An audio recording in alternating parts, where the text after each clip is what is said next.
But basically, I've been looking at this problem since the early 1990s when the FBI asked me to go undercover into white supremacists and later far-right militant groups, and warned me that as I did that work, I would have to be very careful about who I spoke to, because there were connections between the subjects there were typically connections between the subjects of FBI terrorism investigations involving white supremacists and far-right militants and law enforcement.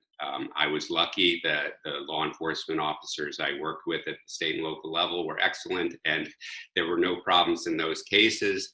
But when reports leaked to the public in 2006 and 2015 that reiterated the warnings that I received in the 1990s, I realized that at least the FBI still believed this was a significant enough problem to warn its own people. And yet there is still no national strategy around far-right violence. And white supremacy and far-right violence in the United States is a problem that I think is very poorly understood, partly because the federal government deprioritizes this work, and state and local governments often don't want to pick up that slack. There's a perception in the United States that crime is rising significantly and it's a very dangerous period, but actually that's not true. If you look at the historical analysis, there were far more homicides in the 1990s. In the early 1990s, they peaked and they have since come way down. And while it every year might fluctuate, we're still at relatively historically low levels of violence in this country. And certainly when you talk about the recent protests, while any civil disturbance can be unpleasant, they're nothing like the violence that we saw at protests in the 1960s and 70s. So one of the things that I think we have to understand is the influence of white supremacy in our society. We were formed as a nation as a white supremacist project, right? This was European colonization of the so-called New World, which of course wasn't new to the people who lived there. And white supremacy was codified in law for hundreds of years, and police officers enforcing those laws were enforcing white supremacy. And this was not just in the South, but throughout the United States. There were sundown towns and in which people of color were not allowed to be in the town past sundown, that were enforced by law enforcement officers. And law enforcement has often had a very familiar relationship with white supremacist groups. And we're seeing that today at these protests where white supremacist and far-right violence is being ignored at best and lauded at worst by government officials, including the President of the United States. The FBI does not track white supremacist violence. Today, the FBI can't tell you how many people white supremacists killed in the United States last year or 5 years ago or 10 years ago, because they don't take that data. What we were discussing was the terrorism watch list. So anybody who is a subject of a terrorism investigation at the FBI is put on the terrorism watch list. This is problematic in a number of different ways, but the FBI argues that it's necessary to put these individuals on a watch list that is accessible to other law enforcement agencies. So if a police officer pulls over somebody for a bad taillight, they will recognize that this person is an actual terrorist, and that might, or is a suspected terrorist, and that might change the way they handle that situation. But it's interesting because if you look at the 2015 counterterrorism policy, because of this problem of the closeness of white supremacists subjects of terrorism investigations, they tell the agents not to use the watch list that way, to instead use what's called a silent hit, in which if a police officer pulled over a subject of a white supremacist investigation and searched that person through the terrorism watch list, they would not get a positive response. A note would go to the agent who was working the case, but the police officer would not be alerted that this person is potentially dangerous. And so if the FBI is willing to take that severe response to this problem, clearly it's a big problem, because the FBI argues this terrorism watch list is necessary to protect law enforcement.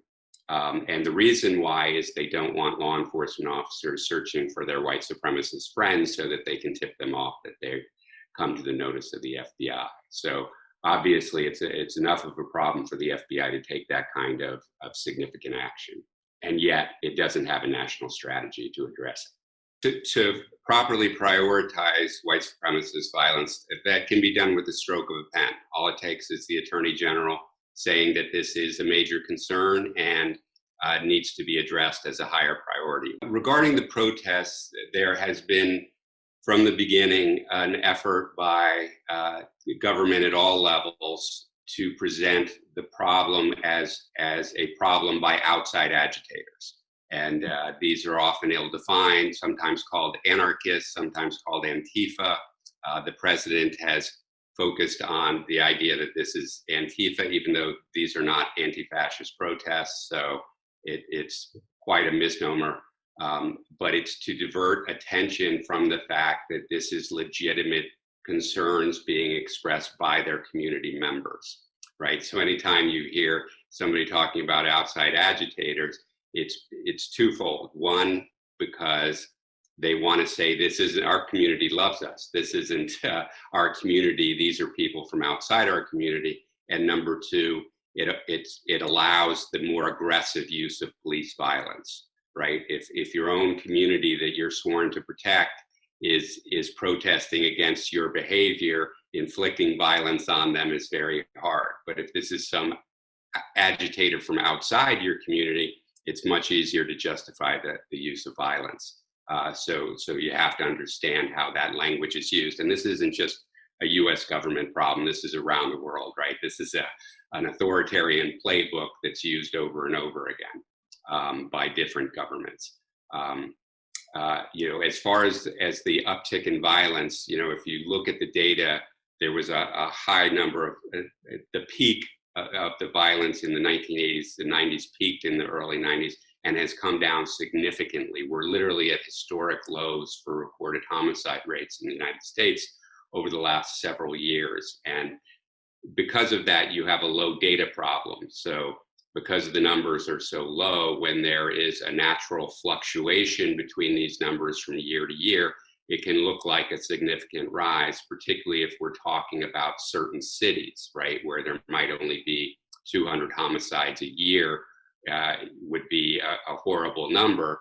But if that's only 10 more than last year, it's a higher percentage and can be used for a striking headline, but it's not really reflecting a wave of anarchy onto the city, but rather just natural fluctuation. So it's important to understand the data.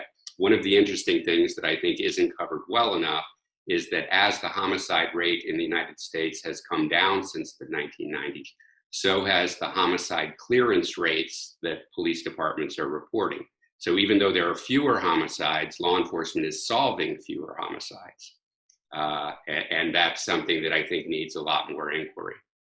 And particularly when you look at those unsolved homicides, they tend to be against the very communities that are over-policed as suspects of crime, Black and brown communities, indigenous communities, where the police are not as aggressive in actually investigating real crimes against those communities. They're more interested in pursuing them as suspects. In 2001, my 24-year-old son, my firstborn, my only male child, was shot to death over a parking space. And colleague was actually the second child loss. I had a baby, a 2.5-year-old child who died of bacterial meningitis. During the death of Carlina at 2.5, I met so many moms as I ran a group called Compassionate Friends at Temple University. I met so many moms who had lost children to violence. And so it was one of the things I dreaded and never wanted to hope to ever hear. But in 2003, colleague, my 24-year-old son, was shot 7 times over a parking space. So initially, of course, I wanted to die. Didn't think I would survive another death of a child. But at some point, I knew that I had to come out of my deep despair and do something about the issue of violence in our community. So that's how Mothers in Charge in 2003 was started. It was kind of my way of living and breathing and dealing with my pain and my tears and my anger and everything that I felt as a result of Khalik's death. And so initially, our goal was to uh, support families who have been impacted by violence and all those kinds of things, advocate for families. But in doing so, we wanted to find ways to improve the conditions and the quality of life in our community. So several years after the initial start of Mothers in Charge, we started to look at ways that our community was receiving injustice, unfair treatment, things like that, all kinds of things like that. And that's what took me into another whole area that we now work very diligently in, criminal justice reform, looking at how we improve the quality of life of our communities. Initially, I probably didn't understand the criminal justice system. I had never really had to have been a part of it.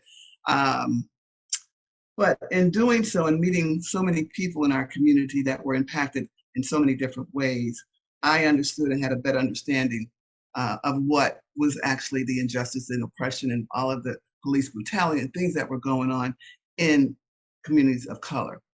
A Black child, a Black man, didn't necessarily happen for a white person or a white child. I had to explain to my child at 16 or 17 when he got his driver's license, and I had a nice little Lexus then. I was a real diva, what to do if you're stopped by the police. Because this is a fear. I'm in a very high-end boutique department store, and now I'm being followed around the store because someone thinks because I'm of a color, because I'm a Black woman, that I may be trying to steal something. Being a Black man driving a nice car, being stopped because you're perceived as a criminal, things like that are difficult to live with. And it's a fear that we have. And I talk to even mothers today, especially with what's going on today in our communities, where young Black men and women are shot down. There's police brutality going on in ways that we never knew about before. But I think now, because of George Floyd, we've seen people around the country, no, around the world, standing up against this brutality. Injustice anywhere is a threat to justice everywhere. So now you get to understand that maybe this could even happen, maybe to a family member. People that are standing up saying, no, this is wrong. Standing up against wrong. And anyone and everyone should be concerned enough about it to do something about it. They need to be, if you're not a part of the solution, you're part of the problem.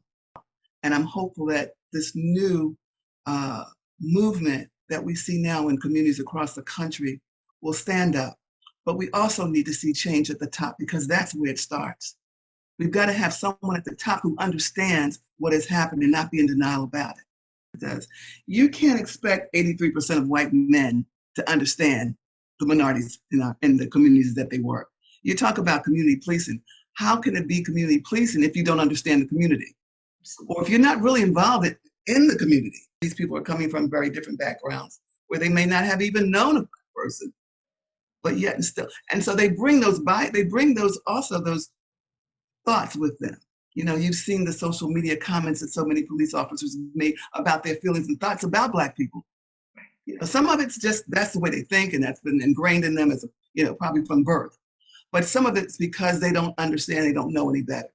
And what they see on the 6 o'clock news about, a young man, that's not the majority of the people in our community. My son was 24 years old, college graduate, wonderful young man, doing all the right things with his life.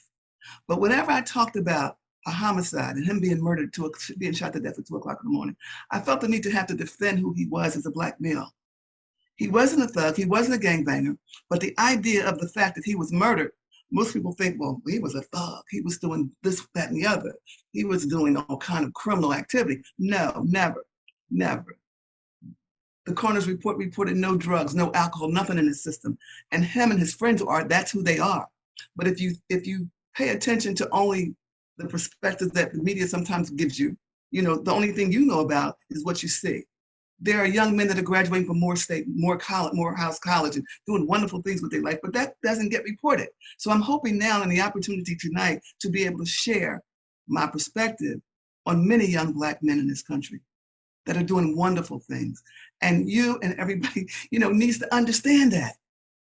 You know, the people that are committing the crime, and oftentimes people will say, well, what's wrong with them? I oftentimes now ask, what happened to them?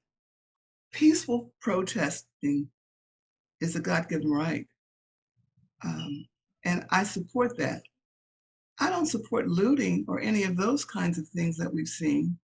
But as I said earlier, oftentimes a riot is the language of those unheard.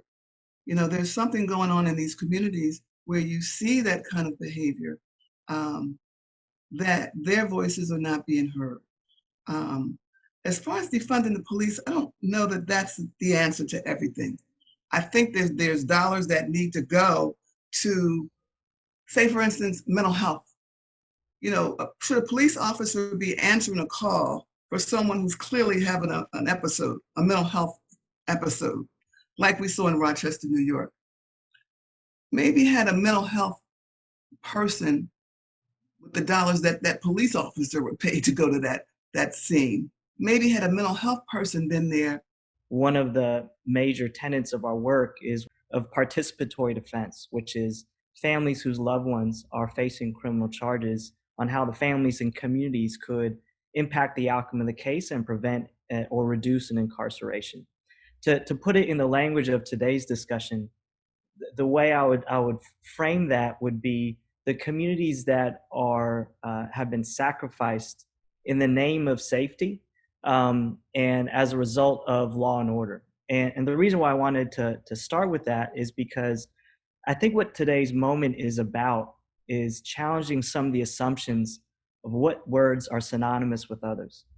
And so the starting premise is that safety is equivalent to an increase of law and order. That's the premise of Trumpism, of increasing policing, of increasing incarceration. What these protests have been about is been saying that not only are those two not equivalent, they're antithetical to one another. That what you are calling law and order, which is policing, prosecution, surveillance, incarceration, those are the things that threaten the safety of communities of color. And that could mean threatening safety in terms of who gets profiled and pulled over and their dignity stripped when they get asked to sit on a curb because of the color of their skin, all the way to the lethal violence of someone getting killed by police, and the spectrum in between, which is people whose lives have been taken from them, separated from their families and communities because they've been charged, criminalized, prosecuted, and incarcerated. So what today's fluid moment about is really a reimagination of what safety means. And like Dr. Dorothy said, safety for all. And how do we get there if law and order isn't the mechanism to get there? And what I would contend first off is that safety is not a zero-sum game. It's not, which is kind of what it's meant. It's meant that if you protect, say, like Mr. German said, those that are on Wall Street and want to maintain that social order, it's going to come at the expense of those that you're trying to incarcerate, lock up, and give a certain perception of the city. What today's protest is about is saying safety for those that have been oppressed the most would lead to the safety for all. That's why when people say Black Lives Matters, that's the starting premise of that. And what I wanted to do is give just a local example of one city where I'm at, San Jose, and also contextualize that to what that local dynamic means in this moment, sort of fork in the road. So, as I said, I'm in San Jose, which is one of the top 10 largest major cities in the country. We are known for having a relatively low crime rate, but comparatively, we actually have a higher rate of death caused by police. And the reason why I think that's also really striking and important in this moment is, even though that we're supposed to be coming from a more progressive city, that we're supposed to be more enlightened out here in the Bay Area, the same kind of Trump way of thinking has also infiltrated our political discussions here and have dictated policy decisions by local political leaders. So our crime rates, to Mr. German's point, have been dropping. They've been dropping comparatively even to last year, and they've been on this downward slope trajectory for years. When we looked at the numbers, and our police department, San Jose Police Department, had to look at it because they were being asked specifically because people have been seeing these sensational stories on the news, is crime increasing? Are we more at risk? And it turned out that when the police department looked at the data, our property crime rates plummeted by over 22% since this time last year, and our violent crime had decreased by 28%. So at a time that we should be seeing that actually some of the criminal justice reforms, which has led to less people being in jail, less people prosecuted, people coming home earlier than a lengthy sentence from prison, hasn't actually destabilized the community, hasn't let more people feel more in danger. It's actually brought some stability to the community and allowed them to find their own versions of safety.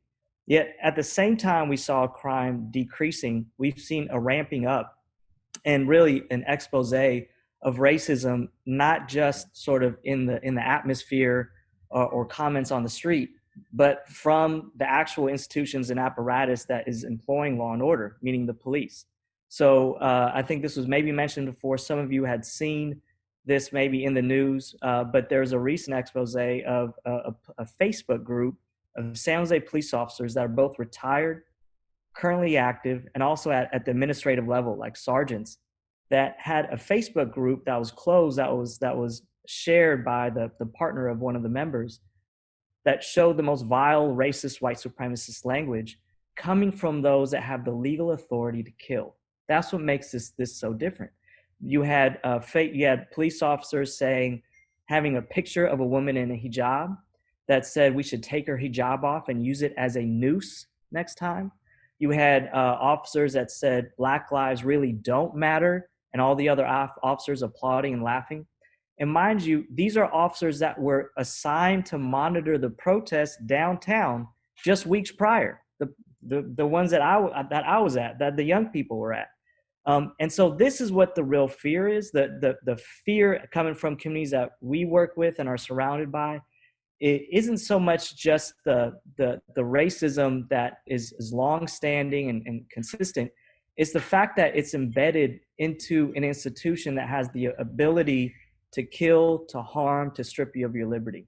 And that it's also not just pocketing itself at the lower levels of the police department. The example I would give outside of that Facebook revelation is the fact that the Police Officers Association, which controls a lot of the political discussions in most cities, actually was able to sort of protect those officers. And it's baked into the contract that even if you wanted accountability and said, look, an officer that said you could use a hijab as a noose should be fired, and there shouldn't be any sort of argument of that. We cannot remove that officer due to the nature of the arbitration system of the union contract. But it goes even higher. So our mayor, who's a Democratic mayor, I believe has higher aspirations beyond San Jose. How he's reading this moment is very telling because it's adding fuel to the fire. So when he looked at these protests, him and the police department deployed the police, and they were brutal. They're firing tear gas, they're firing rubber bullets to mainly young Black and brown people. And I've never seen that happen in San Jose. I lived here my whole life. They imposed a curfew, stripping people of their ability just to protest peacefully, as Dr. Dorothy said. Again, never happened before in San Jose, all in the name of law and order. And when there was a recent protest that admittedly went to his house, the way he reacted and described it to the media was that the protesters were, quote unquote, menacing thugs. And that phrase should be familiar to you all because you've heard Donald Trump use that language. You've heard it used frequently in the 90s when there's the imagery of the super predator, which were young Black males. And to have a Democratic mayor that was self-proclaimed as progressive putting out this dog whistle sends a message to the police department, sends a message to other racists that are on the spectrum of white supremacy. So this is the sort of moment of crossroads that we're in. I'll say one last thing around where I think where this heads. and this is bigger than our city, which is, I really feel that like the pendulum is going to go in whichever direction we as a community can sway it. And left to its own devices, given the mayor, given the police chief, given the POA, and those characters exist in every single city in this country, is going to swing to this quote unquote law and order mentality based on sensational, singular new individual stories, right? So again, what the Willie Horton effect, where there'll be a front page news story of one crime, and then they'll change their policies just based on that, affecting thousands, resulting in more policing, more arresting, more police violence. Now, we could either go down that road, or we could reimagine what safety means and how it could actually be realized for others. And so that's why when people say defund the police, it's actually a more holistic, thought out way of looking at how we arrive at safety. What defund the police is essentially saying, beyond just the kind of rallying cry or the posters, it's saying that this system of law and order that has existed as a result of and since slavery does not result in safety. If anything, it creates more harm and danger. And so what we need to do is arrive at this place of safety away from law and order, so take away that harm, and then invent and create space for investments to other things that address the root causes of harm. What Dr. Dorothy said, mental health issues, lack of economic opportunity, other things that destabilize neighborhoods and communities. And that's not an aspirational, hypothetical thing. Those are the conversations that are happening literally right now in every budget hearing in every municipality in the country. So what we're doing in San Jose, particularly in Santa Clara County, where we've seen the vast majority of police shootings result from mental health crisis calls. So someone has a mental health crisis at home, their family member doesn't know what to do. They got one option because there's no menu of lists. What do? You call 911, and what does 911 do? It brings out an officer that has one sort of solution, which is to use violence. And so what we're doing is actually shrinking the law enforcement budget at a county level and investing in behavioral health solutions, which would be staffing up mental health experts, de-escalation experts, people that are culturally community respectful. And when that call comes, it doesn't go to 911, it goes to a different number, to a group of people that are equipped on how to de-escalate a situation and solve the issue without taking a life. They go to the home, and then they have someone that actually survives the encounter and actually gets the help that they probably called for. So that's the moment that we're in. I think how we move from here is going to dictate what the rest of the future is going to be.